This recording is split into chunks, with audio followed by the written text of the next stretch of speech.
The predator planet. If you are hearing this, then the planet did not eat everything. I do not know how this recording will reach you. Maybe an automated probe made it off-world before the sky started to burn. Maybe some distant relay ship is still listening to dead frequencies from a dead system. My name is Dr. Lena Hart. I was the chief xenobiologist on survey mission Acheron 4, assigned to catalog life on an unregistered world in the Epsilon Ophiuchi outer belt. We logged it with a sterile designation at first, EO11C. Then we stepped onto its soil, looked around at the sky, the water, the forests, and, like idiots, we started calling it paradise. Paradise ate us one by one. So listen closely. This is not a story. This is a warning about a world that is not a world at all but a mouth. 1. Arrival. The first thing you noticed about EO11C was the light. The planet orbited a small, stable K-class star, not too bright, not too dim. The sunlight had a soft amber quality, as if the whole sky was filtered through warm honey. There was almost no cloud cover when we arrived, just a cobalt dome and a pair of pale, broken moons hanging low like watchful, distant eyes. Our shuttle cut through high atmosphere with barely a tremor. Outside the viewport, green spread in every direction, sprawling forests, rolling hills, broad glassy lakes catching the sun and throwing it back in fractured shards of gold. The scanners hummed with good news: nitrogen-oxygen atmosphere within safe ranges, abundant surface water, complex organic signatures everywhere. Textbook Habzone Terran analog, Sato said from the pilot's chair, half in disbelief. You sure this isn't someone's terraforming project? If it is, someone got lazy and never sent a bill, Reyes muttered from behind him. He was our mission commander, all shoulders and scars, the kind of man who made even good news sound like a problem waiting to happen. I watched the screens, the layers of data scrolling by, chlorophyll analogs, rich soil composition, a biosphere so thick with life that the instruments stumbled over their own readings. No orbital structures, I said. No radio chatter. No signs of directed energy, no debris fields. If somebody terraformed this place, they didn't stick around to enjoy the view. Lucky us, Malik said. He was the youngest of us, the mission ecologist, and the only one who still sounded genuinely excited. An untouched Eden. Eden had a snake, Reyes replied dryly. Let's keep our helmets on until Lena tells us we can breathe this stuff. I remember smiling at that, a tight, professional smile. Even then, some part of me recoiled at the word Eden. It felt wrong on my tongue, like we were naming something we didn't understand. We came down on the shore of a lake the size of a small sea. The water was impossibly clear. From the shuttle window I could see pale sand and smooth stones dozens of meters below the surface. Tall, broad-leafed trees ringed the shoreline in a perfect, inviting crescent. The external sensors all agreed. No dangerous microbes in the air. No toxic volatiles. Pollen density low. Temperature a comfortable 22 degrees Celsius. Humidity at 50%. Atmosphere is cleaner than most domed cities, I said. You could take off your helmets and feel healthier for it. Reyes grunted. Helmets stay on for the first 24. That's what protocols are for. Paradise can wait a day. At the time it annoyed me. Now I know that annoyed is what you feel when someone saves your life, and you are too arrogant to appreciate it. We disembarked in full gear, boots sinking a couple of centimeters into the soft, springy soil. The air smelled faintly of resin and something sweet, like citrus. Insects, if you could call them that, flitted and hovered. Translucent, delicate things with crystal wings and faceted eyes, clicking faintly as they moved from flower to flower. Malik laughed out loud, the sound crackling over the suit radios. Oh, come on, this is ridiculous. We hit the jackpot. Focus, Reyes said, but there was a note in his voice that wasn't quite displeasure. I knelt, sampling soil and air, watching the numbers scroll up on my wrist console. Everything nudged the upper limit of habitability in all the right ways. High oxygen but not dangerously so. Low pathogen indicators. Stable pressures. Rays, I said. If every reading stays this clean for 24 hours, I'm going to call this a safe environment for limited exposure. No helmets for controlled periods outside the hab. You saying we can go skinny dipping? Saito said. Not unless you want a stern lecture about contaminating pristine biomes, I replied. Even then, I didn't say the thing that hovered at the back of my mind. It's too perfect. Biology is messy. Real ecosystems are patchwork, full of gaps and scars, places that are harsh and places that are forgiving. Paradise was even, smooth. Every parameter sat in a narrow band of comfort as if tuned for us. I told myself I was being romantic. As scientists, we are supposed to be pleased when data behaves. But wonder and suspicion are siblings, and both had their hands around my throat. We set up Camp 1 on a gently sloping hill overlooking the lake. Inflatable habitat domes hissed and climbed into shape. Fabrication drones scuttled out, printing pylons and platforms, breather filters and external workstations. By the time the pale amber sun began its slow dip toward the horizon, we had a working laboratory, 2 sleeping modules, a comms tower scraping at the lower atmosphere, and a clear line of sight to the gleaming water below. It really is beautiful, Zai said quietly. She was our geologist, small and sharp, with eyes that missed nothing. She stood next to me on the temporary deck, visor polarized against the setting light. You sound surprised, I replied. I sound cautious. Same thing out here. We watched the star descend, flattening into an oval smear as it met the horizon. The sky shifted from cobalt to deep violet, streaked with gold. A warm breeze came up from the lake, carrying the scent of wet stone and flowers. Tomorrow, Malik said over the open channel, I'm cataloging every plant on this hill. Tomorrow, Reyes said, you're cataloging them from behind a helmet. Don't get ahead of yourself. We laughed. We went inside the domes. We sealed the locks. Behind us, as the last rays of light bled away, paradise exhaled. We did not see it, not that first night. 2. The missing carcass. The second day was busy, and busy people do not notice when the world is wrong in quiet ways. We ran transects around the camp perimeter. We collected soil cores at fixed intervals. Malik identified, tagged, and recorded the first 100 plant morphotypes within a 50-meter radius. I ran air and water samples through the lab scanners until my eyes burned. Everything continued to be perfect. The water was almost entirely free of dissolved heavy metals. Microbial life was present but sparse, and most of it was benign, analogues to plankton and simple algae. I found no obvious pathogens, no microscopic structures that looked like spore-bearing sacs or viral capsids with hooks. The plants showed a baffling homogeneity in their basic biochemistry. Oh, there were differences: pigments, defensive alkaloids, storage organs, reproductive strategies. But under it all, the same repeating motifs echoed at the molecular level, like variations on a single theme. Common ancestry, I told myself. Rapid radiative evolution from a small founding population. It was an elegant explanation. It did not explain why my skin felt too tight.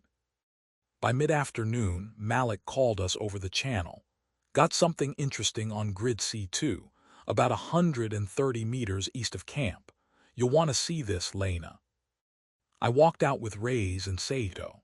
The light was still bright, the air soft and warm against my suit. Grass bent under our boots, blades springing back almost as soon as we lifted our weight. Malik stood at the edge of a small depression, knee-deep in broad-leafed ferns. At his feet lay a body. It was the first large animal we'd seen. Up to that point, the fauna had all been small. Winged things, burrowing things, creatures like jointed ribbons of glass that slid through the undergrowth in flickers of motion. Everything skittish and small, nothing bigger than a Terran cat. This beast was the size of a terrestrial elk, maybe a little larger. Its body was long and low, supported by 6 limbs ending in splayed, many-toed pads. Its skin, or rather its outer tissue, was smooth and iridescent, shifting from deep blue to green as it caught the light. A ridge of overlapping, scale-like structures ran along its back. Its head had no eyes that I could see, just a blunt snout ringed with flexible, petal-like sensory organs that lay limp and half-open, like a wilted flower. It lay on its side, unmoving. "Is it dead?" I asked. Malik's tone was dry. "If it's not, it's a really committed minimalist." I moved closer, instruments already running in my hand. Scan first, touch later. No obvious trauma. "None," Malik said. "No bite marks, no broken bones as far as my readings can tell. Internal fluids have pooled on the lower side, so it's been down at least several hours." "Poison," Sato suggested. "Pathogen." "Maybe," I said. "But we haven't found any plants likely to be that toxic, and the microbial load in the soil is low. Could be natural causes." "Something killed it," Ray said. "Something always does." We worked. We sampled tissue. We logged location, orientation, ambient conditions. Malik was almost reverent as he examined the creature's strange anatomy, tracing the division of its limbs, marveling at the subtle, fractal patterns in its dermal layers. "Whatever it was eating, it was doing well," he said. "Good muscle tone, strong bone density, no obvious signs of long-term disease. It just stopped." "Probably not heart disease," Sato said.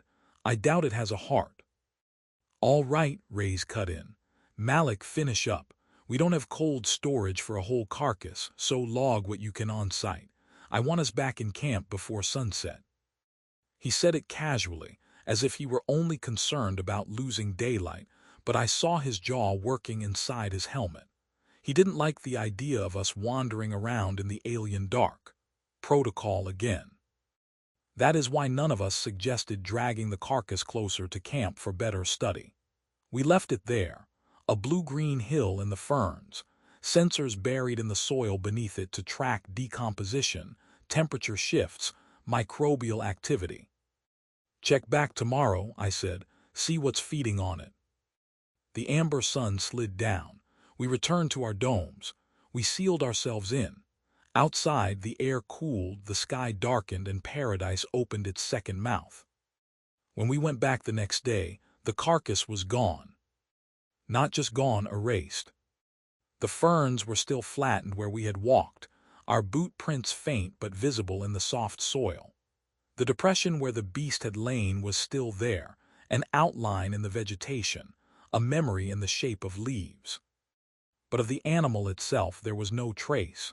No bones, no scraps of tissue, no tufts of that strange, iridescent skin. Malik knelt, hands hovering over the ground as if he were afraid to touch it. "Scavengers," he ventured weakly. "Overnight," I said, "stripped clean to nothing in less than 12 hours." Ray stomped closer, scanners whining. "Predators drag kills," he said. "Don't they, Malik?" "Usually," Malik said. "But sometimes, if it's a coordinated feeding event, lots of small scavengers, there might not be much left." "There would be tracks," Zai said. She had joined us silently, as was her habit, moving like a ghost through the underbrush. Signs of struggle, blood, scratches, something. She was right. The soil was undisturbed except for our tracks from the day before. The fern fronds had sprung back up in places, but there were no gouges, no trails, no evidence of anything heavy being dragged away. I knelt and ran a gloved fingertip along the top layer of soil. The texture was odd, finer than I expected. When I adjusted the suit's magnification, I saw that the top millimeter or so had a subtly different color, a darker, faintly glossy film. I took a sample. Back in the lab under higher magnification, I saw that the soil grains in that thin layer had been smoothed, the sharp angles rounded. Some of the smaller particles were fused into irregular clumps. It looks like something flowed over this, I said over the internal comms. Like a film or a tide.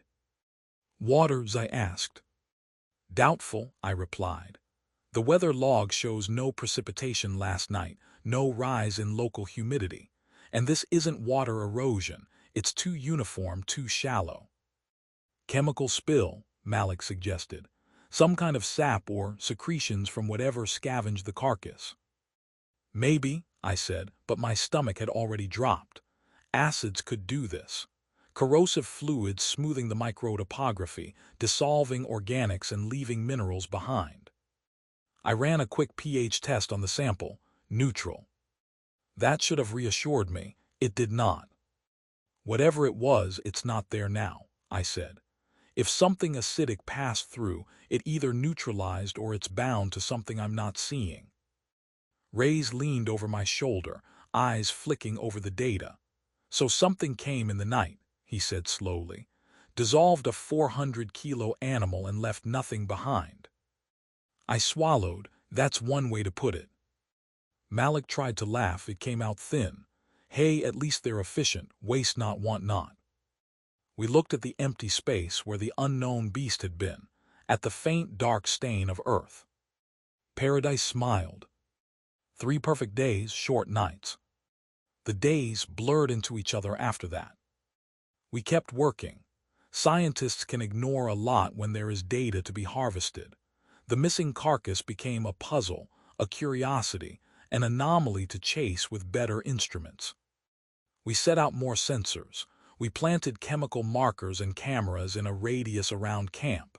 Each night we recorded. Each morning we collected. And each morning we found little alterations in the world. Small things at first. A fallen branch that had been there the previous evening now gone, replaced by that same faintly glossy smear on the soil. A cluster of mushrooms we had tagged and photographed, reduced to a dark, damp outline. A patch of ground where our footprints had been that now looked strangely smooth and clean, as if freshly washed. There's a pattern, I said on the 5th day, projecting images onto the lab wall. Every instance we've logged involves organic matter being removed, dead plant mass, shed skin from small animals, once a cluster of insect carcasses under a rock. And always overnight, Malik added. We never see anything missing in the middle of the day. Maybe it's some kind of nocturnal microbial bloom, Zai said, though she sounded unconvinced. Temperature drops, humidity rises slightly, microbes go into a feeding frenzy. No, I said. We'd see spores or metabolite residues or at least some biomass increase. Whatever this is, it's not leaving behind microbial signatures. Reyes crossed his arms. Let me get this straight. You're telling me that at night, invisible acid elves come out and scrub the landscape clean of anything dead, and by morning everything is tidy again. That is an unhelpful oversimplification, I said tightly. But yes, something like that. Is it dangerous to us? Saito asked from the doorway. He had a mug of nutrient brew in one hand, eyes shadowed with poor sleep. I hesitated. We don't know, I said finally. We haven't seen any evidence of living tissue being affected. Because we're not outside when it happens, Saito said. The room went quiet. Reyes straightened. All right, he said. New rule, no one steps outside the domes in the dark. I don't care how pretty the stars are. I support this rule, Malik said quickly. I stared at the data on the wall. I had been thinking it for days, but hearing Reyes say it out loud made it real. It might be limited to dead organic matter, I said. There are Earth analogs for that, a lot of necrotrophic organisms. They break down corpses, leaf litter. They're part of the ecosystem's cleanup crew. Reyes shot me a flat look. Doctor, we are dead organic matter waiting to happen. I couldn't argue with that. That night, for the first time, I skipped my usual end-of-day walk between the domes. I stood just inside the airlock of Lab Dome 1, staring through the clear composite panel at the fading light. The sky dimmed from violet to deep indigo. The first stars pricked through. The moons were rising, pale and broken. The trees became black silhouettes. The world outside looked gentle, peaceful. Every instinct I had told me to stay where I was. I turned away. The next morning, we reviewed the overnight feeds. The cameras were set to record at low-light frequencies, invisible to the naked human eye. We watched trees turn into long, gray smudges, the lake into a dark mirror. We watched small, heat-bright creatures skitter at the edge of the frames, their tiny lives flaring and vanishing. And then, just after the last line of sunlight slid off the sensor's horizon, we watched the world begin to glow. It started in the low hollows, in the places where shadows pooled deepest. A faint luminescence seeped across the ground, a mist of tiny, drifting motes like bioluminescent spores or dust. Fog, Malik breathed. No, I whispered, look closer. The motes weren't random. They rose in sheets and tendrils, coiling up from the soil, from cracks between stones, from under leaf litter. They flowed uphill in defiance of gravity, spreading in a thin, silvery film that clung to every surface. Where they touched dead plant matter, the matter blurred. Edges softened. Leaves blackened in seconds and then slumped into nothing. A small heap of shed exoskeletons collapsed, their intricate structures collapsing as if made of sugar in hot tea. On one feed, a dead branch we had tagged for observation vanished in under 3 minutes, leaving only smoothed bark and a dark stain where it had rested. Pause it, I said sharply. I froze the video.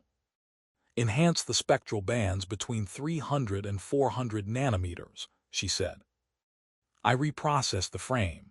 The silver mist brightened, resolving into a lacework of overlapping filaments. Each filament pulsed faintly, like a capillary network carrying some unseen fluid.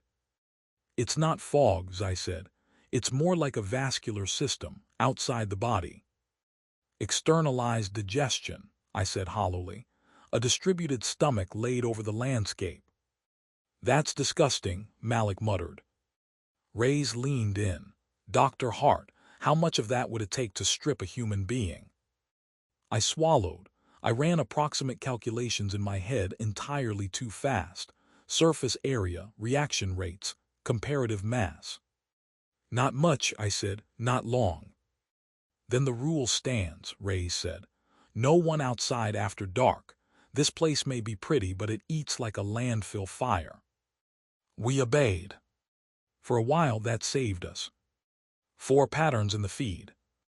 By the end of the first week, fear had settled into the corners of the camp like dust. We didn't talk about it much. We joked about night cleaners and planetary Roombas, but the laughter died quickly.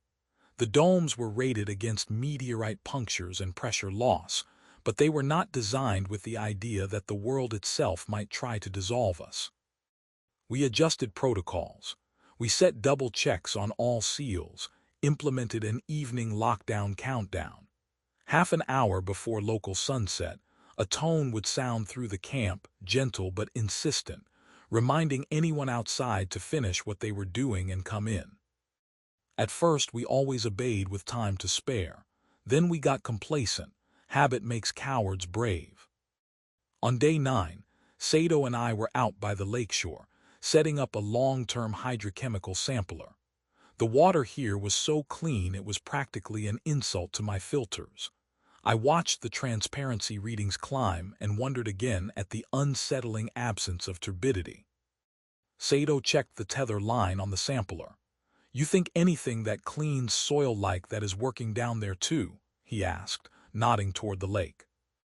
It's possible, I said. A lot of planetary processes are vertically integrated. If whatever we're seeing at night is part of a global cycle, then aquatic systems are probably involved. So how come there's still life at all? He asked. You said it yourself, that stuff cuts through organics like, what was your word? Externalized digestion. Sent my lunch right back up my throat, thanks for that image. I managed a thin smile. Life is opportunistic. It makes bargains with its environment. Maybe everything here evolved to get out of the way when the cleaners come through. You mean they hide, Sato said. Or harden or change state. Plenty of microbes on Earth do that, even some animals. He squinted out over the water. What about us? We stay inside, I said. The first lockdown tone chimed in my ear, a soft, rising note like a gentle alarm. Time to pack it up, I added. He nodded. We secured the sampler, logged its initial readings, and began the walk back up the hill. The sky was shifting already, the amber sun sinking toward the tree line. The air cooled by a degree or two, raising goosebumps along my forearms despite the insulation of the suit. In the distance, something like a flock of winged crystals lifted from a stand of trees and dissolved into the higher air, scattering star-like. You ever seen anything like this? Sato asked. No, I said, and I've seen some weird worlds. The second tone sounded more insistent. 15 minutes to dark. We climbed in silence for a while. My wrist console ticked off steps, heart rate, oxygen consumption, everything normal, everything routine. The third tone came sooner than I expected, a sharper chime that made Sato swear under his breath. 5 minutes, already. I told you this star sets faster than you think, I said. Come on. We hurried, our boots squelching slightly in the damp soil near the top of the rise. The domes were visible now, gleaming white under the slanting light, less than 300 meters away. The last tone was not gentle. A harsh, rising wail cut through the comms, overriding all other channels. Lockdown in 2 minutes, Ray's voice snapped over the alarm. Hart, Sato, report your position. On the hill, I panted. 280 meters from the hab, almost there. You are cutting it close, he said. Move. We moved. The light dropped as if someone had pulled a cloth over the sun. Shade rushed across the landscape, trees blurring into a dark wall. The sky went from gold-rimmed to violet in seconds. Lena, Sato said, breathing faster now. We're not going to make it in 2 minutes. We'll make it, I lied. Something stirred at the edge of my vision, a shimmer at ground level like heat haze but colder. I forced myself not to look. Don't stop, I said. Don't look, just run.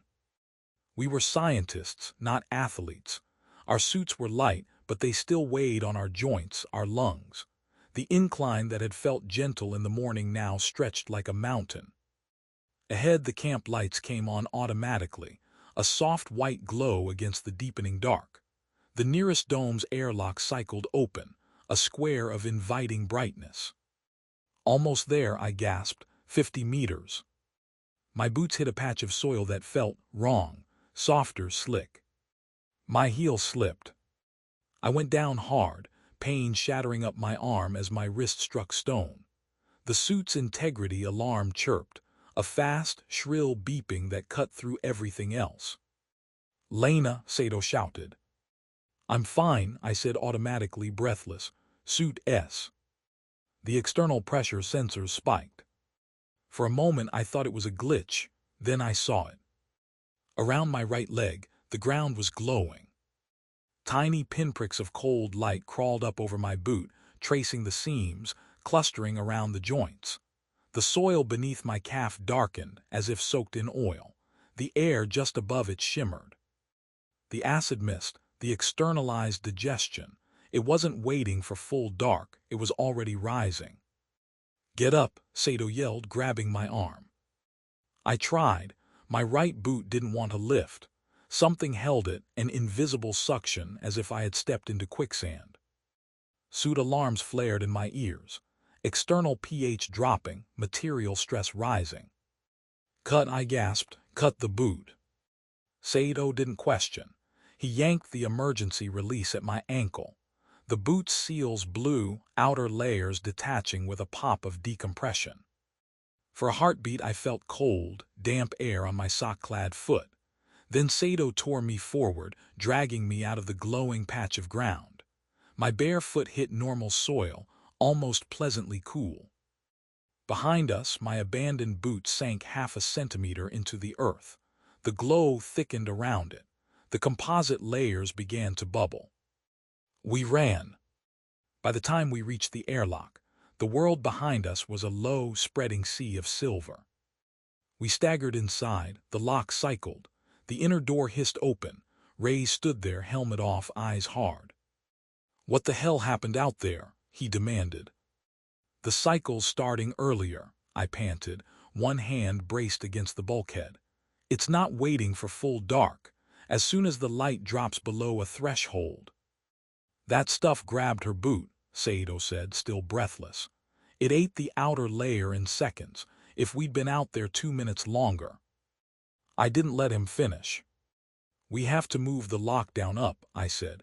"Half an hour before sunset isn't enough. We need a safety margin." Ray's jaw flexed. He glanced at my bare foot, at the thin inner sock already soaked with sweat. "Agreed," he said. "From now on, everyone is inside 1 hour before sunset. No exceptions. We treat this stuff like a tidal wave." "You've seen the feeds," I said. "Tides are predictable. This is changing."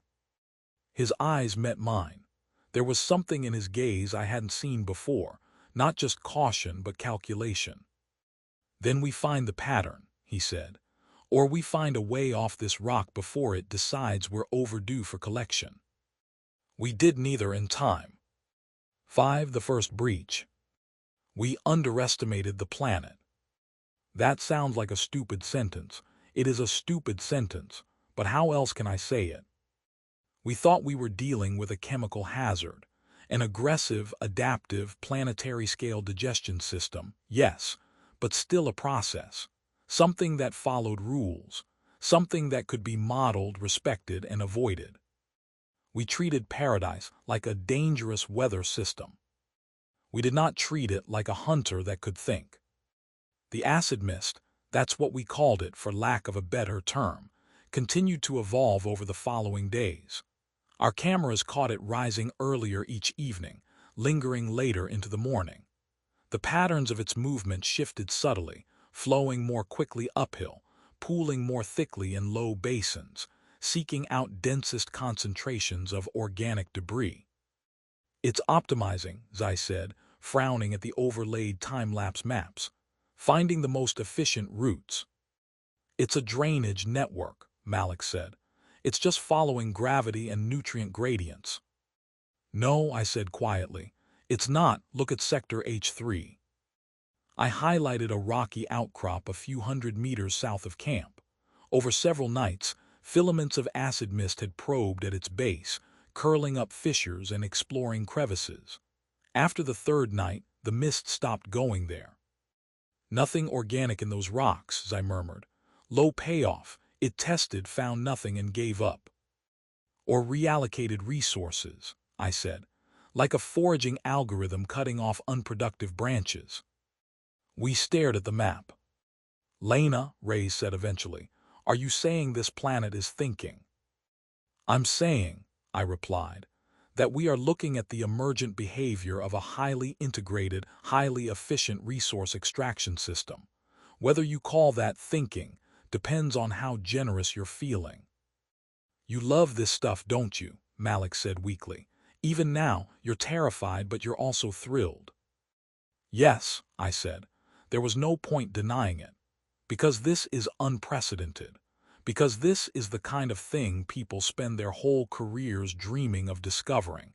Because if it doesn't kill us, it will change everything we think we know about planetary biology. "If it doesn't kill us," Saito echoed. 2 days after the near miss at the hill, it made its first move against the domes. We had reinforced everything we could. External seams were sealed and resealed. All intake vents had been fitted with triple-layer inorganic filters. Anything organic stored outside, ropes, crates, tools with polymer grips, had been brought inside or scrapped. The domes themselves were carbon-ceramic composites, rated to resist most known acids for several hours at high concentrations.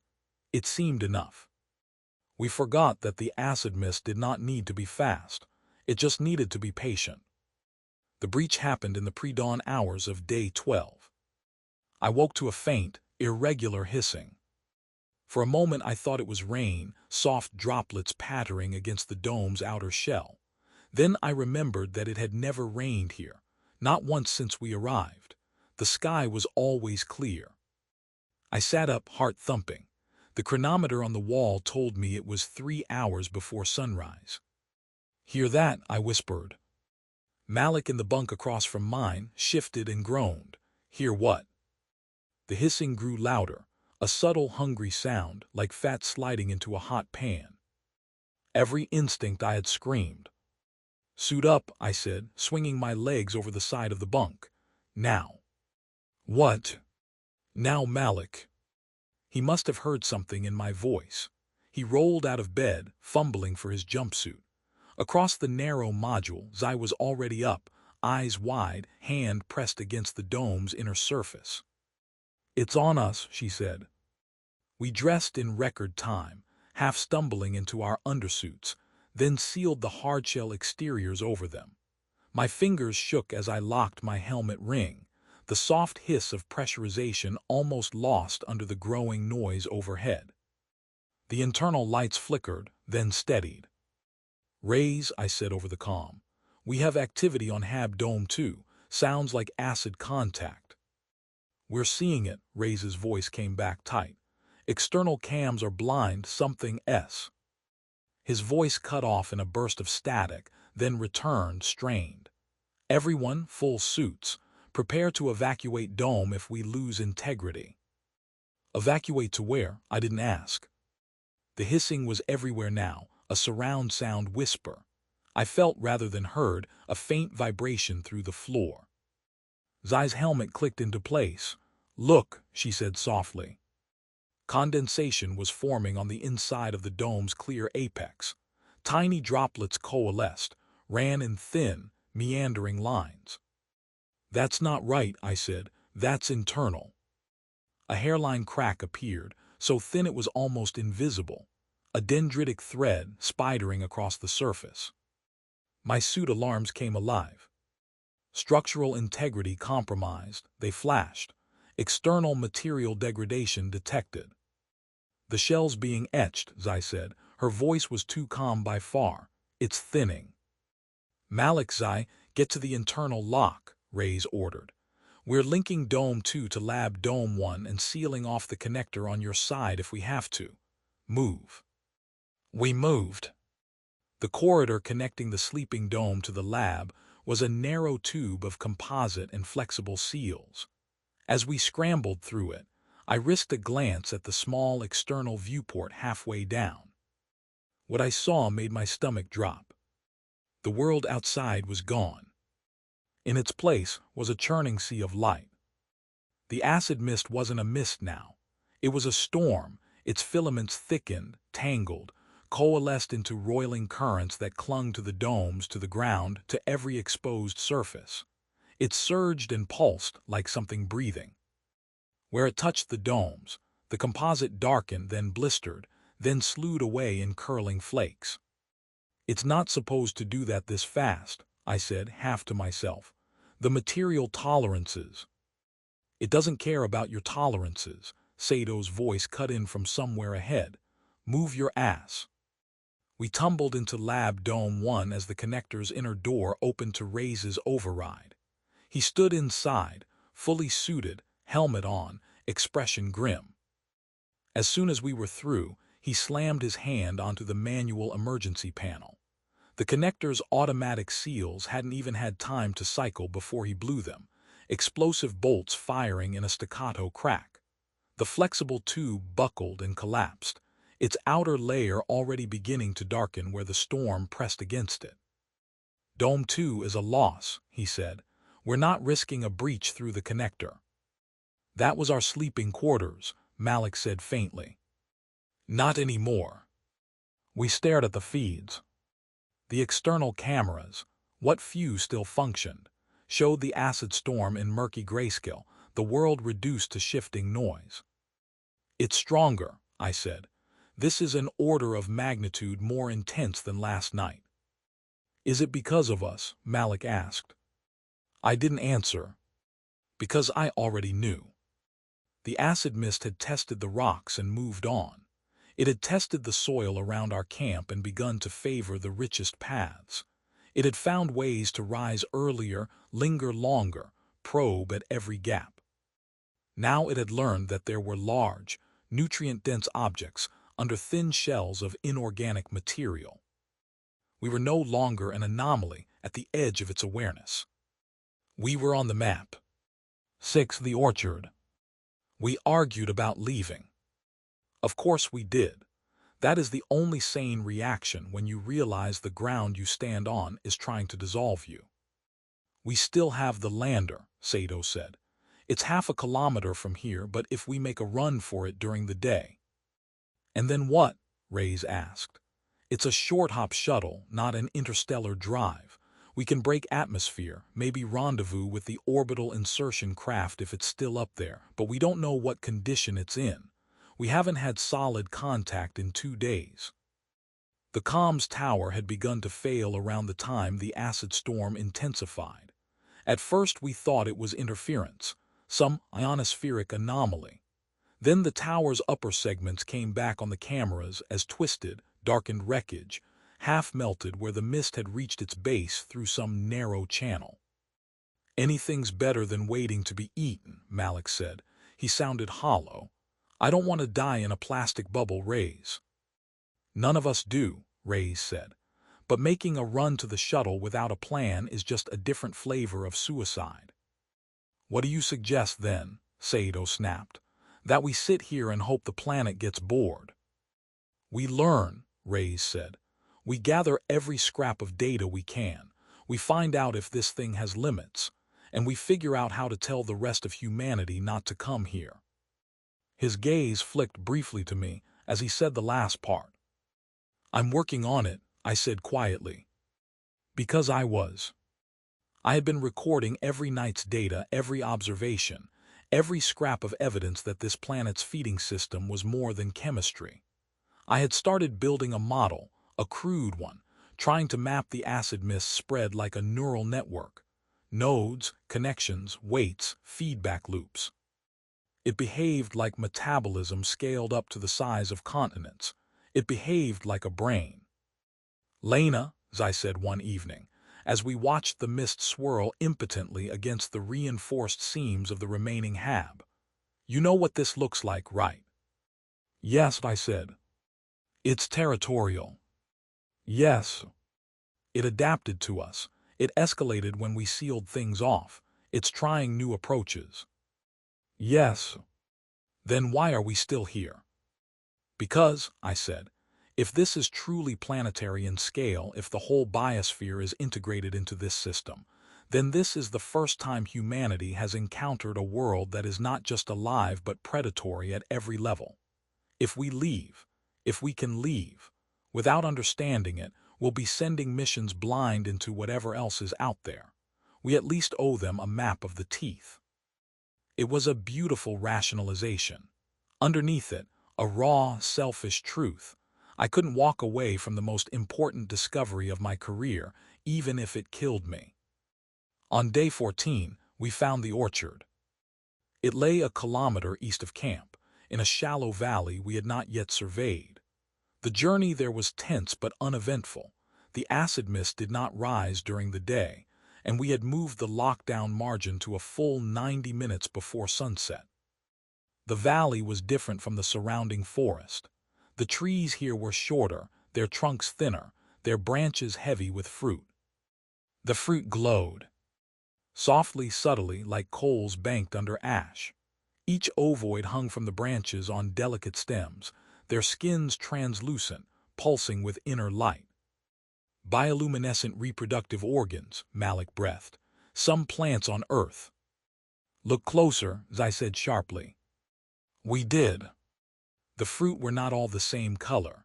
Some were a soft, pearly white. Others were faintly pink. A few were deep, throbbing red, their inner glow almost too bright to look at. Under the branches, scattered on the ground, lay the desiccated hulls of what once might have been animals. Not just native ones. I recognized the curve of a human femur, half dissolved and fused to the soil. "There's our missing biomass," Zai said.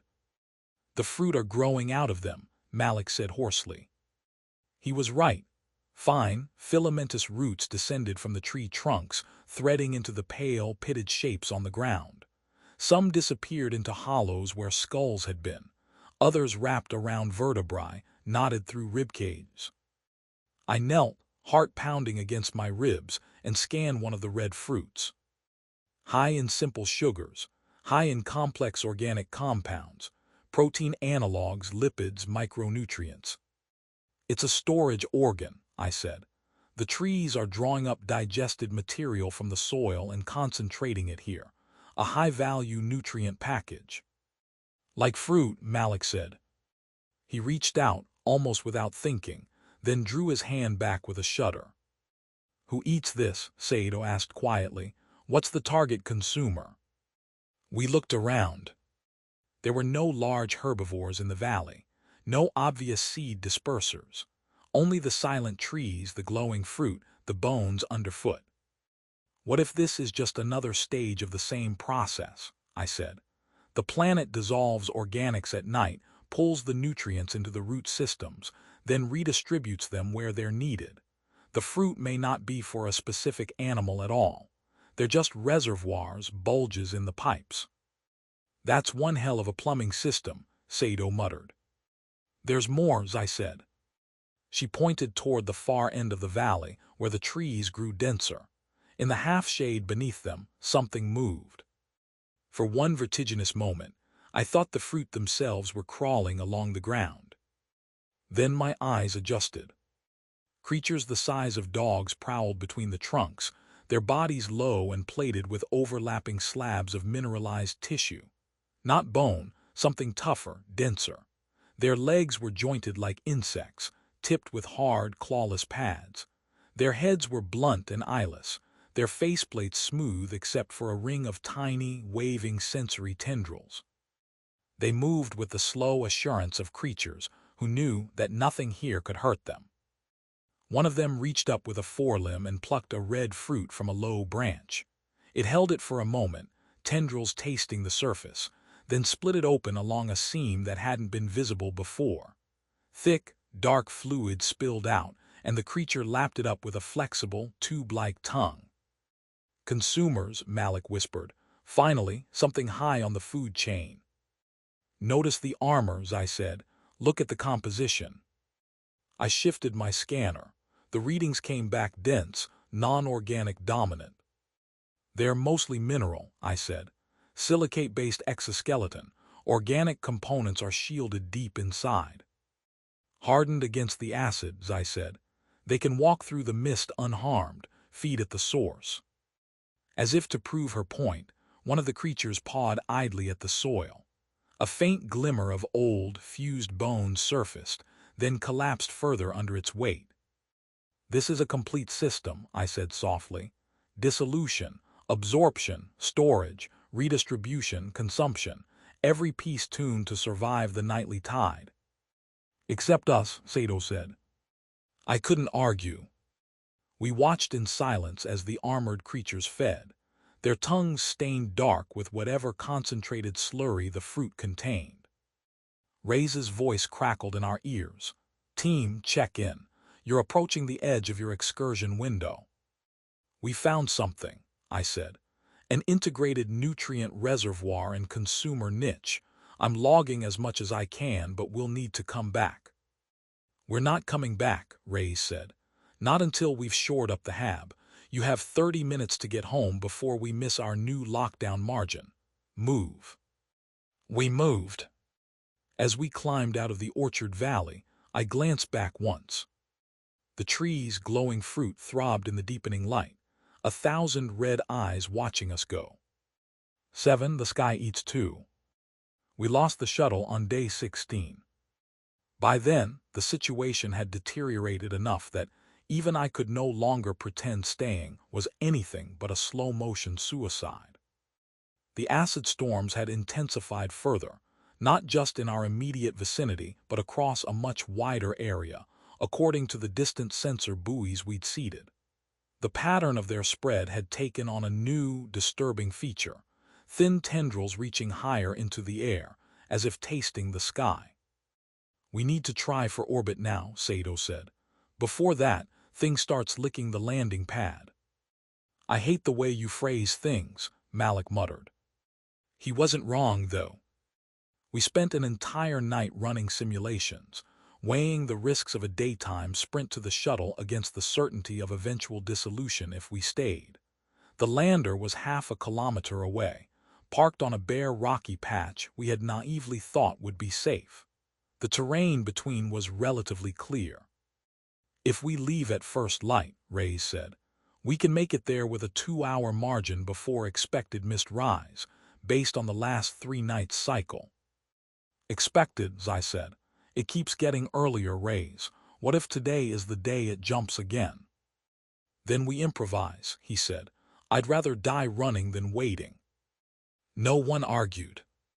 We packed essentials only: data cores, personal logs, the most crucial samples, compressed into portable drives and sealed containers. Physical specimens were largely out of the question. Too much mass, too little payoff. I stood in the lab before we left and hesitated over one last decision. The holotank flickered with the skeletal outline of the model I had been building. Nodes and connections, a ghostly map of the acid network's flow across the region. It was crude, incomplete, but it was something. If we made it to orbit, this would be our primary gift to whoever found our black box. I copied it to a drive, sealed it in a ceramic casing, and attached it to my belt. The dawn that morning felt wrong. The sky was too pale, the light too thin, as if the star were shining through an invisible membrane. The air tasted metallic through the suit's recyclers. We formed a tight group and started toward the shuttle. Every step felt like walking across the back of a sleeping animal. The ground was unnaturally smooth in places where the mist had passed often. Mineral grains fused into a glassy crust. In other spots, the soil was loose and powdery, as if recently stripped of cohesion. No birds sang. The crystalline insects were silent. Even the ever-present hum of distant life seemed damped, as if the world were holding its breath. "Halfway," I said, her voice low. "So far, so good." "Don't jinx it," Malik muttered. The shuttle rose on the horizon like a promise. White hull streaked with scorch marks from atmospheric entry, standing on its 3 landing struts like a patient, waiting animal.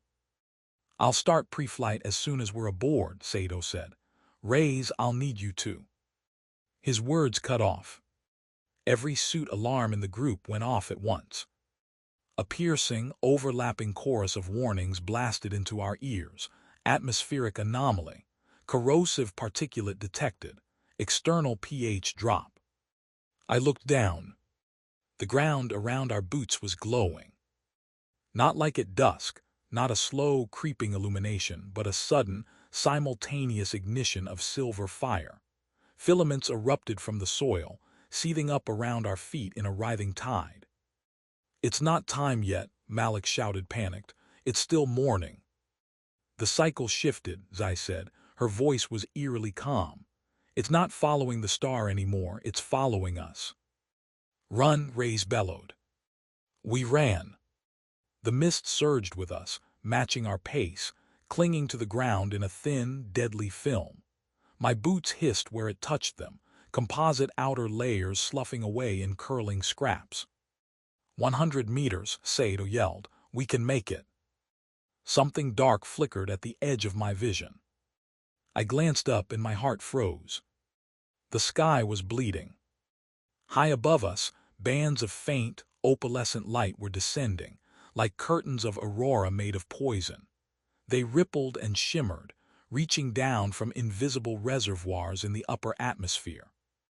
The acid network was not limited to the ground. It was in the air. "Keep your heads down," Reyes shouted. "Focus on the shuttle." But it was too late. The first tendrils of sky mist brushed the shuttle's hull. Where they touched, the wingtips blackened, then crumbled. The pristine white composite bubbled and ran, streaks of dissolving material dripping to the ground like molten wax. Alarms began to scream over the open comms, the shuttle's own systems, broadcasting their distress on our shared frequency. "No," Sato shouted. "No, no, no." The sky mist thickened, wrapping around the shuttle like a lover. In seconds, the craft's sleek profile deformed, its nose sagging, its stabilizers collapsing. We skidded to a halt, 40 meters away, as one of the landing struts gave way. The shuttle tilted, groaned, and came down in slow motion, its hull crumpling like wet paper. The acid storm hit the exposed underside with a hungry hiss. "Back," Reyes roared, "back to the hab." "There is no hab," Malik said, hysterical. "Not for long, there's nothing." "Move." We moved. We ran back the way we had come, the mist chasing us from both above and below now, threads of it licking at our suits. My heads-up display filled with warning overlays, structural stress on the forearm plates, thinning of the thigh armor, hotspots along my boots. We made it to the camp by some miracle of adrenaline and stubbornness. The domes loomed ahead, pitted and scarred but still standing.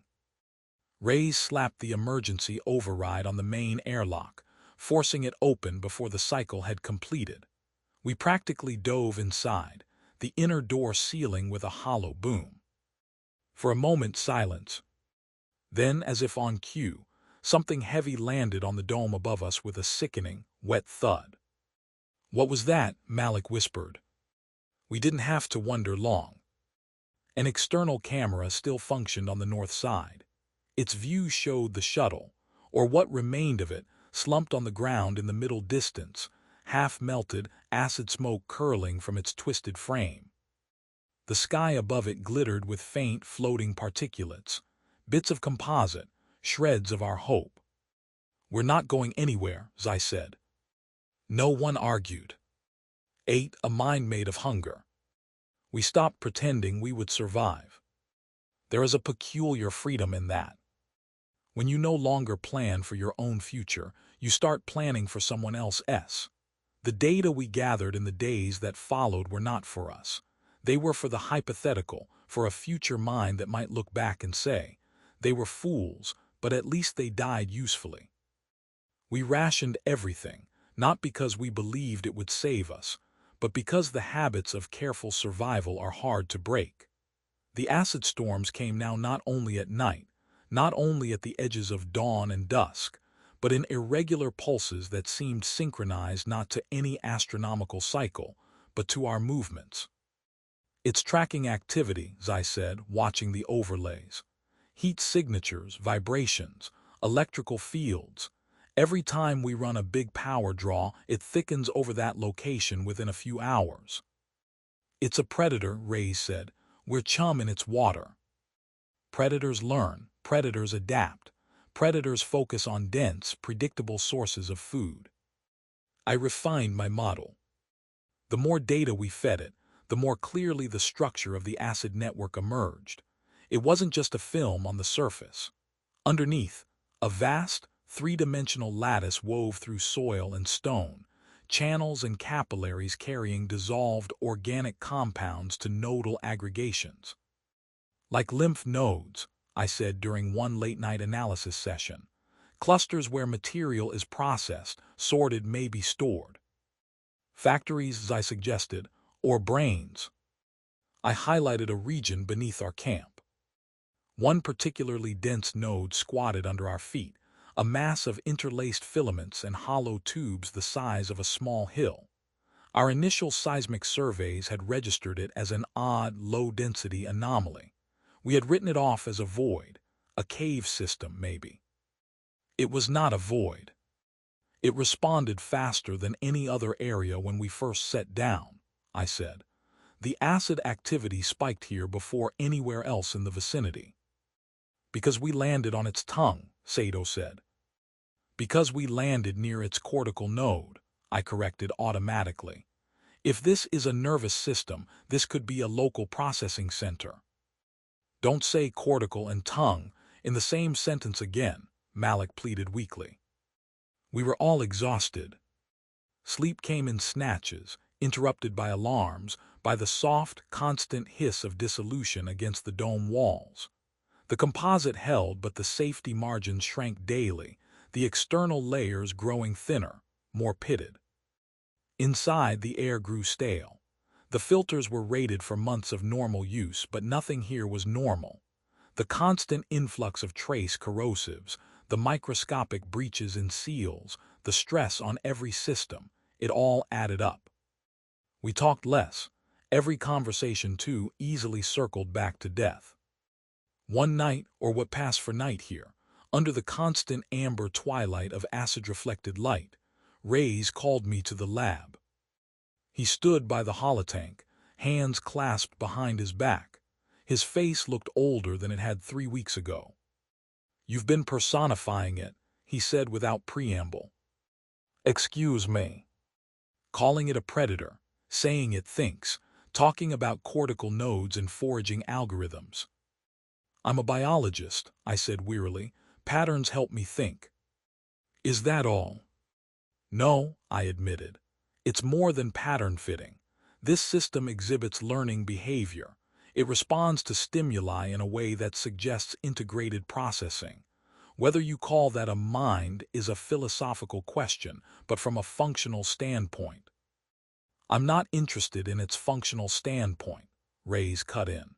"I'm interested in whether you believe it knows we're here in a way that matters, whether it's not just reacting to nutrients but actively trying to get to us." I looked at the ghostly network in the tank. "Do you want the comforting answer or the honest one?" I asked. "The honest one." "Yes," I said, "I think it knows." "In what sense?" "In the sense that an ant colony knows where the food is.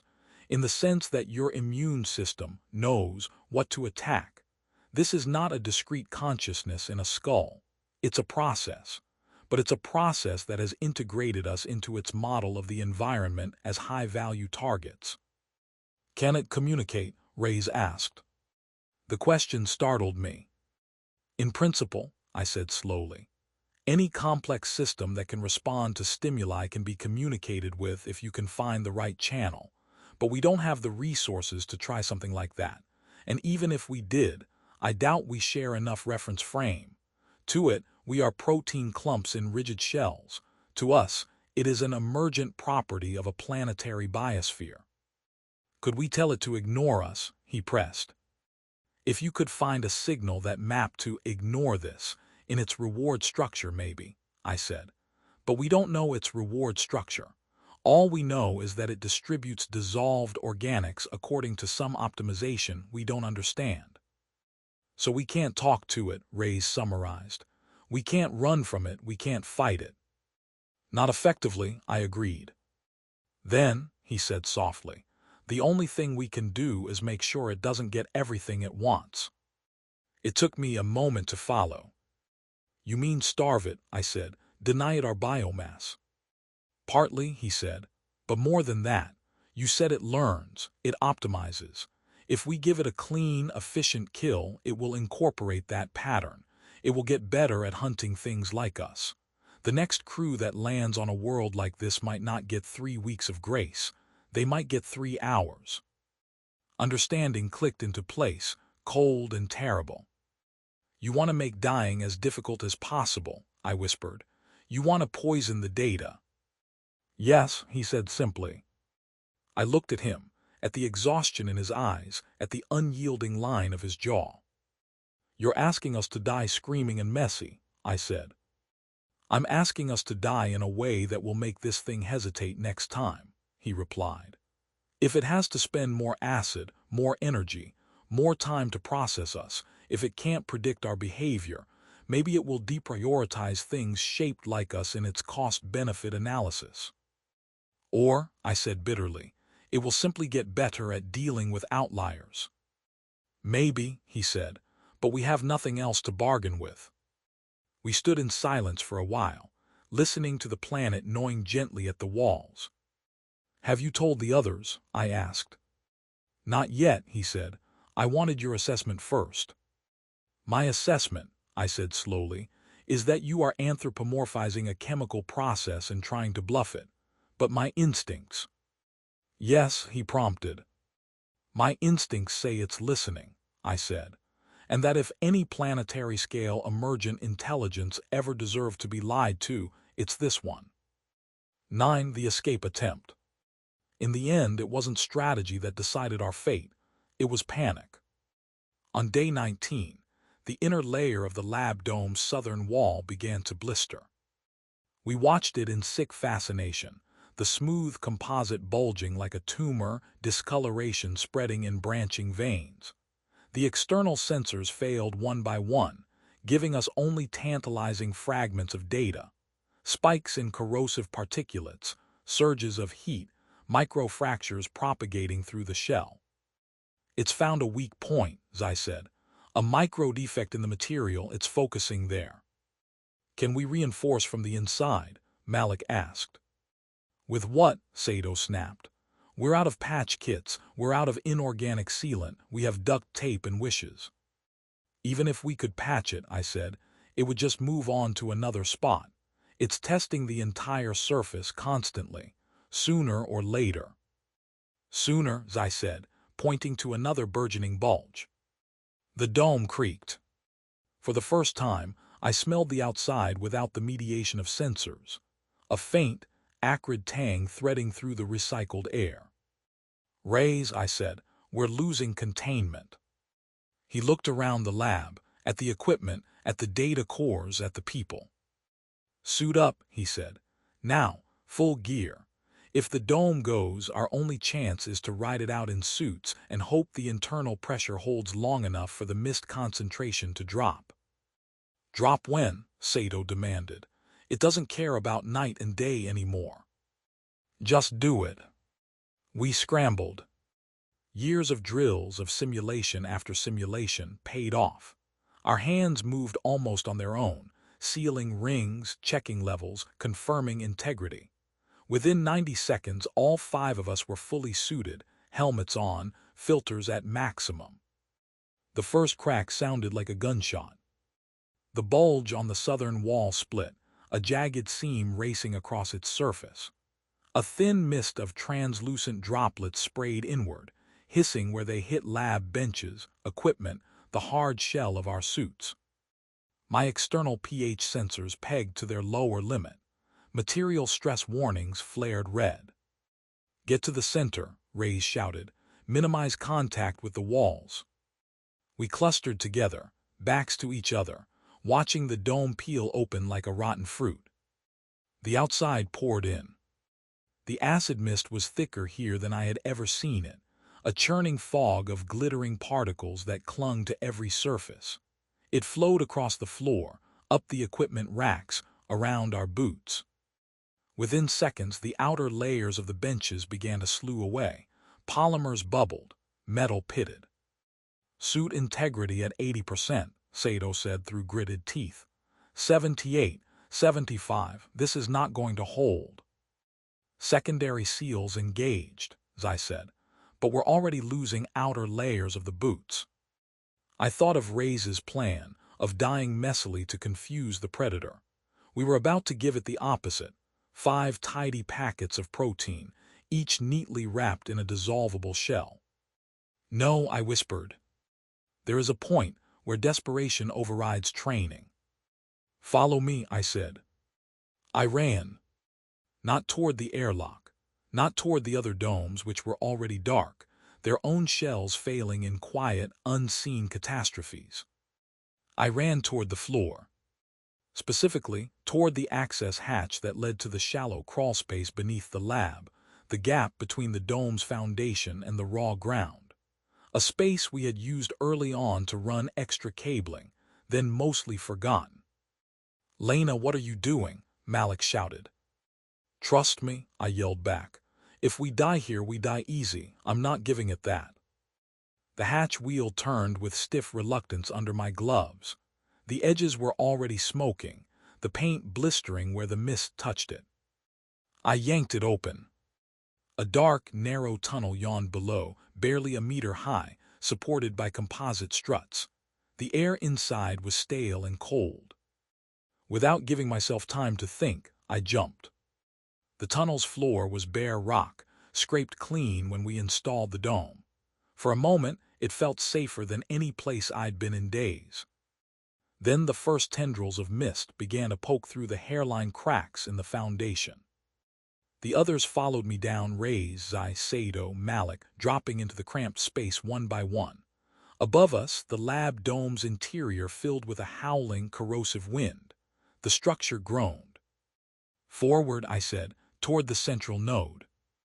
"What's central?" Malik began, then cut himself off. "You mean the anomaly, the brain?"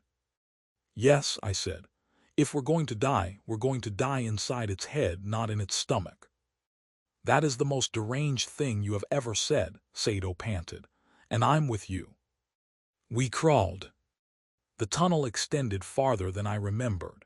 The foundation we had poured spread under the entire camp, a single continuous slab with maintenance channels beneath. The mist seeped in at the edges, but slower here, the rock and ceramic offering some resistance. I led the way, guided by the mental map I had built from seismic data. The cortical node lay south-southwest of the lab, a bulb of hollow, filament-woven space in the bedrock. We reached the end of the man-made tunnel. Beyond it, a rough-hewn gap in the rock led into natural stone. "What now?" I asked. "Now," I said, "we dig." It was madness. But madness has its own logic.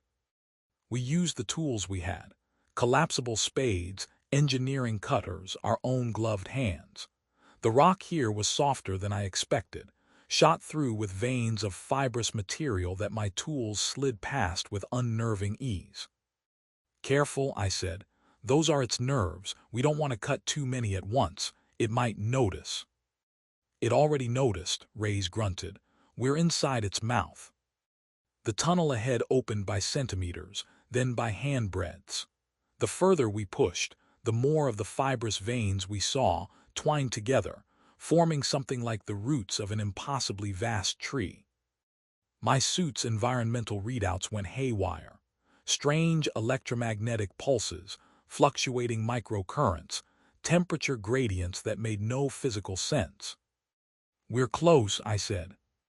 The rock finally gave way altogether. We spilled into a cavity. I had seen it on the scans, but nothing had prepared me for the reality. The chamber was a sphere, maybe 15 meters across, its walls composed entirely of interlaced tubes and filaments. They glowed faintly from within, pulsing in slow, asynchronous rhythms. The air, if you could call it that, hummed with low, throbbing vibrations that I felt more in my bones than in my ears. In the center of the sphere hung a lattice.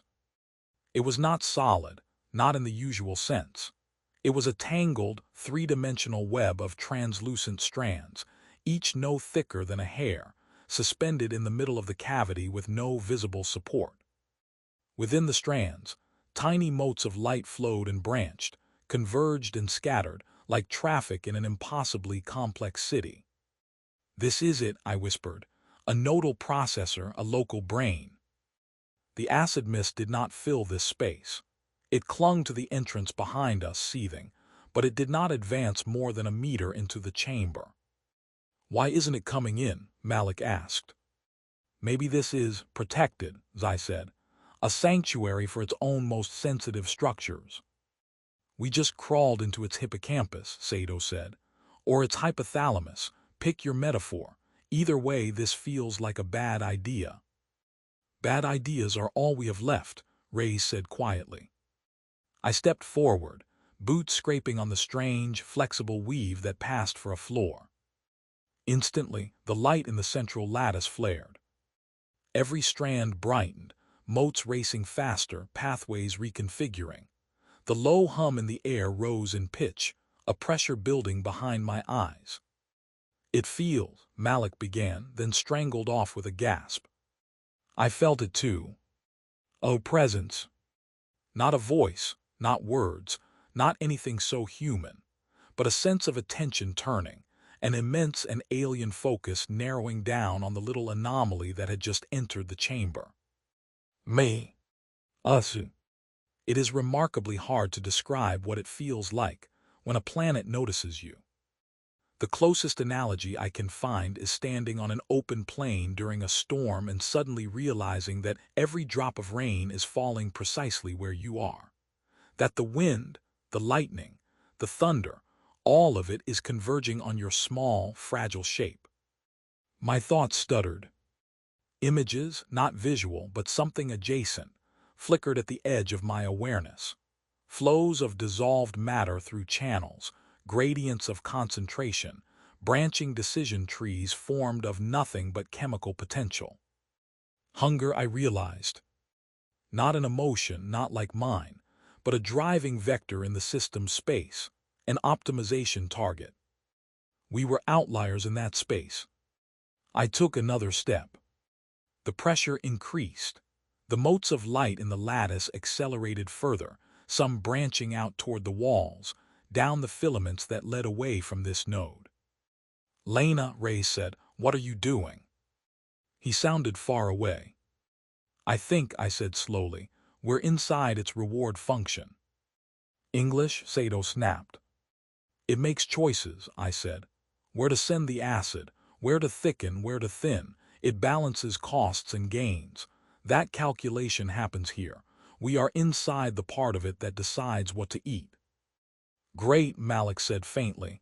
"Ask it to go vegan." I laughed. I couldn't help it. The sound came out raw and brittle.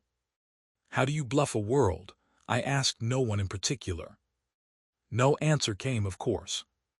But as I stood there, in the humming, glowing heart of the node, something in the pattern shifted. A branching pathway that had been strengthening, one leading, I suspected, upward toward the domes, suddenly attenuated.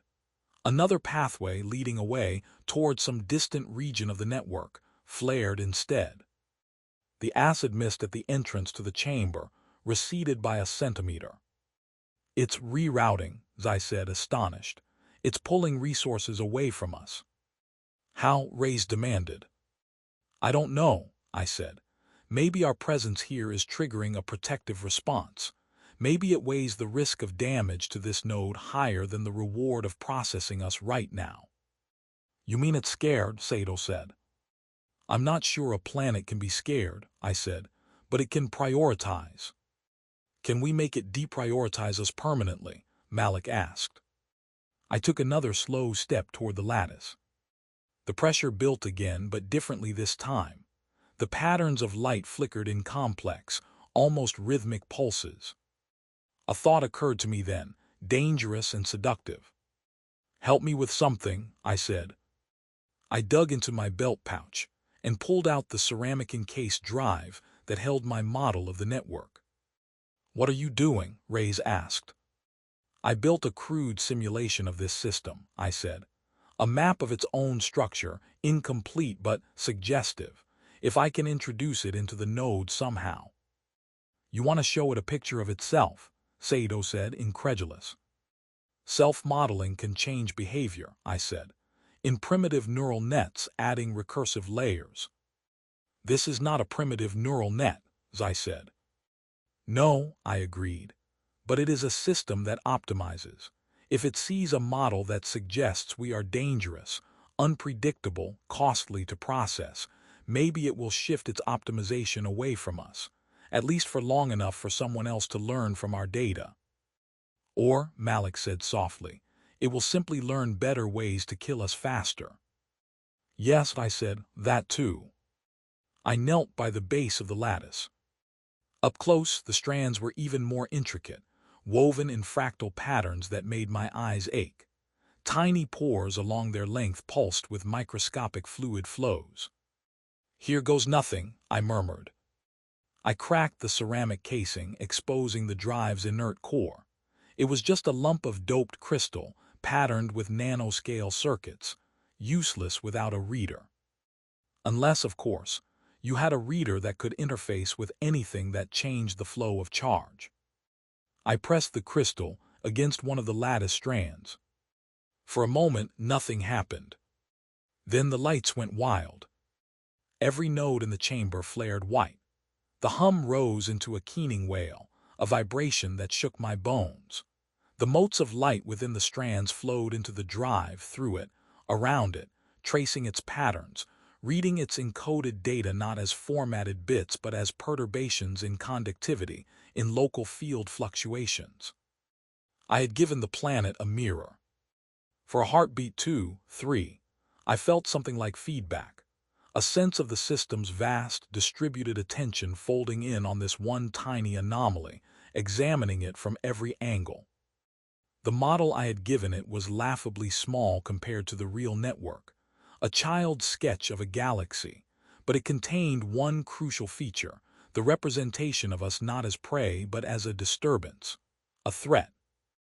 In my simulation, I had modeled what would happen if a foreign process, an intelligent, mobile, unpredictable agent, moved through the network, cutting connections, disrupting flows, introducing toxic byproducts. I had done it as a thought experiment, a way of stress testing the system's robustness. Now the system saw it as an input. It watched how my hypothetical we had walked through its world, burning paths in its veins. And it reacted. The light in the lattice shifted from white to a deep, throbbing violet. The pressure in my head spiked, then released, like a storm breaking. All around us, the hum died down. At the chamber entrance, the acid mist withdrew, flowing back along its own path like a tide going out. In the distance, through the rock, I felt, yes, felt, the storm above thinning, its focus diffusing, recentering elsewhere. "It's letting us go," Malik whispered. "Or reallocating us," Zai said. "We may have just convinced it that there are more important problems than what's in its pantry." "Like what?" Sato asked. "Like a new kind of pattern moving through its body," I said. "Like us." "You made it see us as a disease," Reyes said slowly. "Yes," I said, "or a predator, or a rival network, something that corrupts its optimization if it leaves us unmodeled." "And now?" he asked. "Now," I said, "it has to devote some of its processing power to anticipating us, to walling us off, to tracking what we might do." "In other words," Sato said, "you made us important." I laughed again, hysterical edges creeping in. That was not the goal. "Can we get out?" Reyes asked. I checked the external readings. The acid concentration near the surface had dropped sharply in the last few minutes, rerouted along distant channels. "For now," I said, "it's thinning. I don't know how long it will last." "Then we move," he said. "Back the way we came. If the surface is passable, we find or make a transmission system and get your data out. We're not leaving this thing alone in the dark." We turned away from the lattice and began the crawl back toward the shattered domes. Behind us, in the heart of the node, the tiny crystal drive pulsed with borrowed light. 10 transmission. The camp was a ruin. The domes had partially collapsed during our absence, their upper halves eaten away, lower portions sagging inward. Equipment racks lay twisted and half-melted. The ground around them was a patchwork of smooth, glassy patches and rough, pitted scars. But the air, shockingly, was clear. The acid mist moved in distant, shimmering bands now, flowing away from us along paths we could only dimly perceive. "It's avoiding us," Malik said. "Look, it's actually curving around." "Not us," Zai said. "This location, this node, we're in a bubble." "A quarantine," I said. "We're a hot zone." Reyes didn't waste time marveling. "Comm systems," he said. "What's left of them?" We split up, moving cautiously through the wreckage. The main tower was gone, toppled and melted into a grotesque sculpture 30 meters from its original site. The primary dish lay in twisted, flaking ruins. But the backup systems, smaller, hardened units designed to survive impact and extreme conditions, had fared better. One lay half-buried in a pile of debris, its casing scored but intact. "Here," I called. We dug it out, cleared its vents, checked its internal integrity.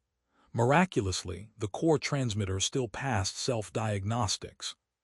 "Range?" Reyes asked. "High gain burst to orbit, easy," Sato said. running his gloved fingers over the controls. "If anything with a receiver is still up there, they'll hear us." "And if not?" Malik asked. "Then the signal will bounce," Zai said. "Off debris, off dust, off anything, weakening each time, but someone might catch a fragment. Eventually." I slotted the primary data core into the transmitter's input port. The compressed logs of the past 19 days, the environmental readings, the sensor feeds of the acid storms, the holomodel of the network, including the modifications we had just made at the node. And because I could not resist the storyteller's urge, this log, my voice, my account. "Power?" Reyes asked. "We've got one good battery," Saito said. "We can give it a decent push, but it'll drain fast." "Do it," Reyes said. "Max output, I don't care if it fries itself. We only need it to work once." Saito nodded. We stood in a ragged circle around the transmitter as it powered up, its internal capacitors whining softly. The sky above us was a strange, sickly blue, streaked with faint, receding wisps of residual mist. The star hung low, its light dimmed by whatever reconfiguration the planet had undertaken. "Message header?" Saito asked. I took a breath. "This is Dr. Lena Hart of Survey Mission Acheron 4, transmitting from the surface of unregistered exoplanet EO11C, I said, my voice steady despite the dryness in my throat. "This world is hostile at the planetary scale. Do not approach. Do not land. If you are receiving this, alter your course and relay this warning to all exploratory and colonization fleets. The biosphere of EO11C is a unified, emergent predator. I repeat, the planet itself hunts." I wanted to say more, to explain, to lecture. There was no time. "Attach the rest," Reyes said.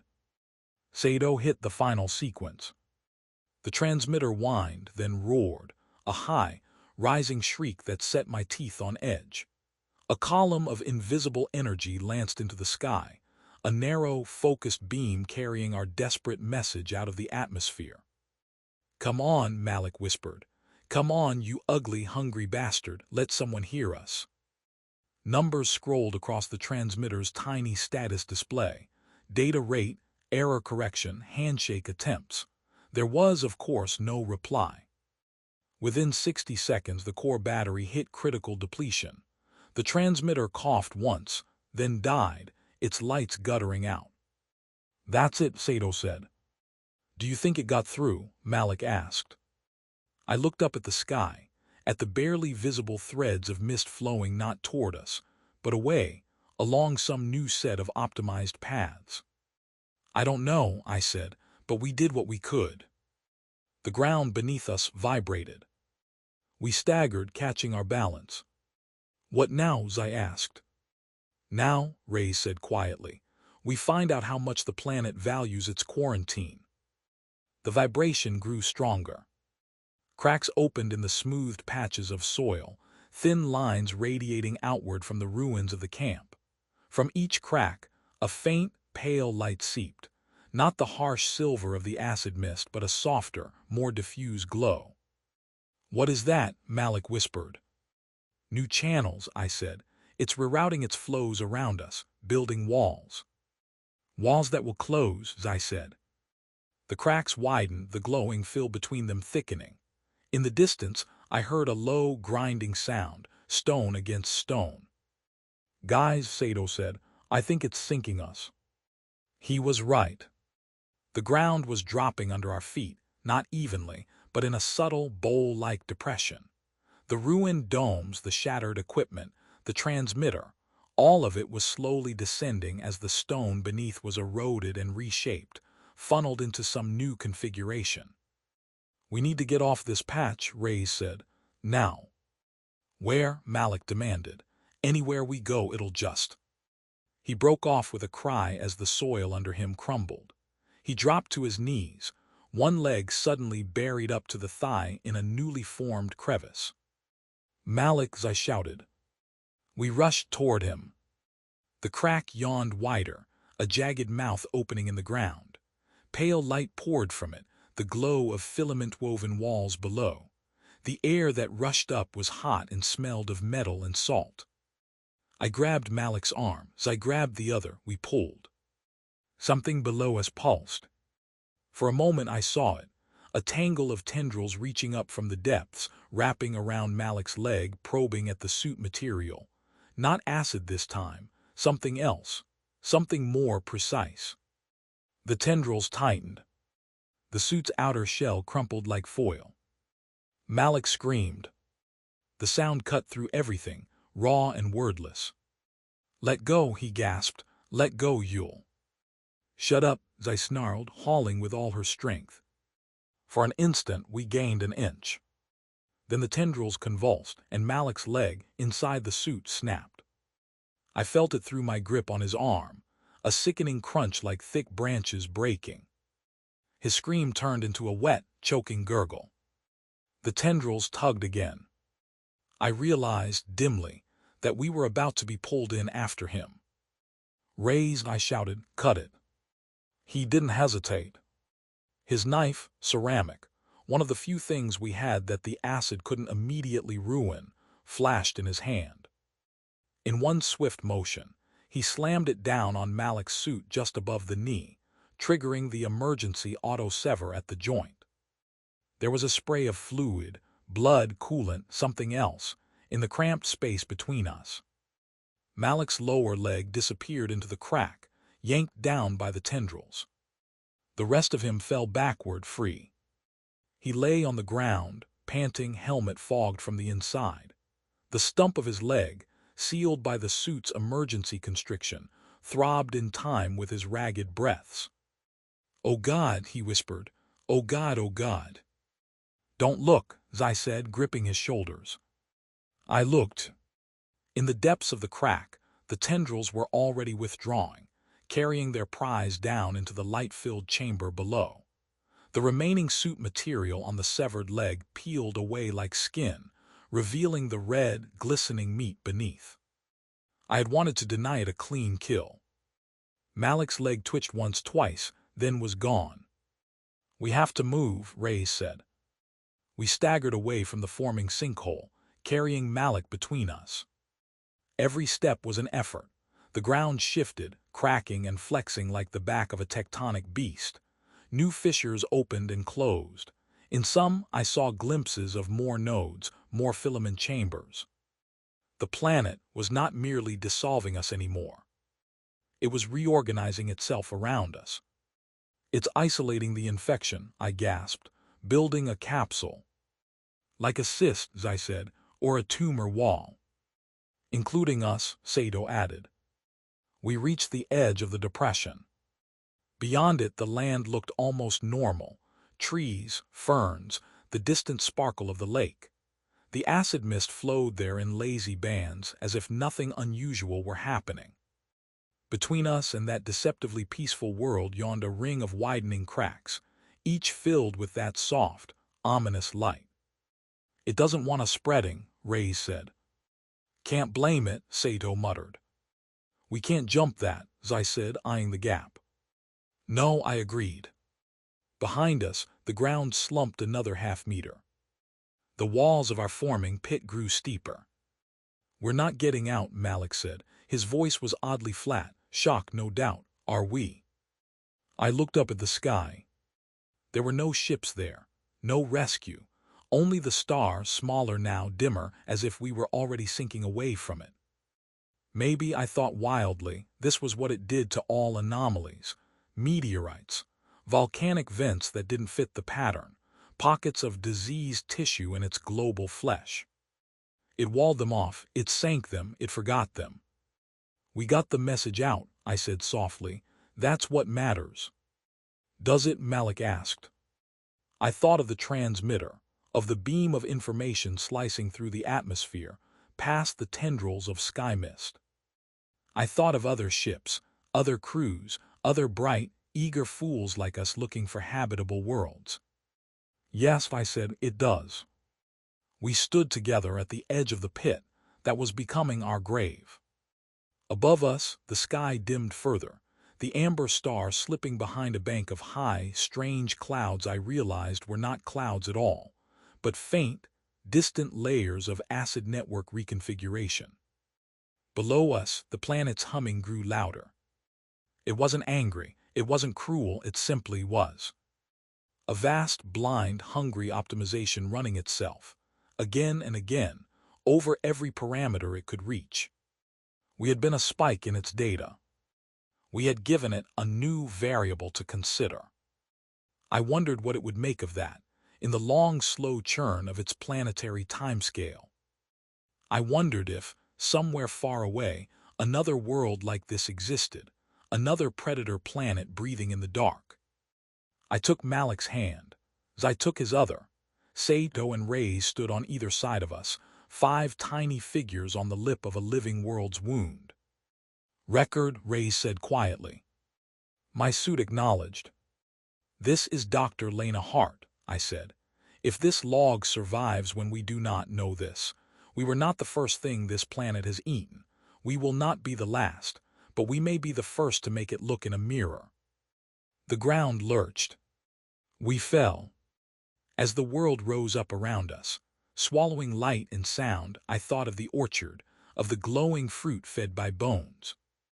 I thought of the armored creatures walking through the night unscarred, their mineral shells glittering. I wondered what would grow from us. For a moment, just before impact, just before the world became pain and then something beyond pain, I felt it again, that vast, impersonal attention folding down into a point. It tasted me. And in that instant, I tasted it back. Not in any way I can describe, not in words, not in images, only in a sense of scale, of depth, of endless, recursive hunger. A mind the size of a world built on the simple, relentless question, where is the richest vein? Where is the next meal?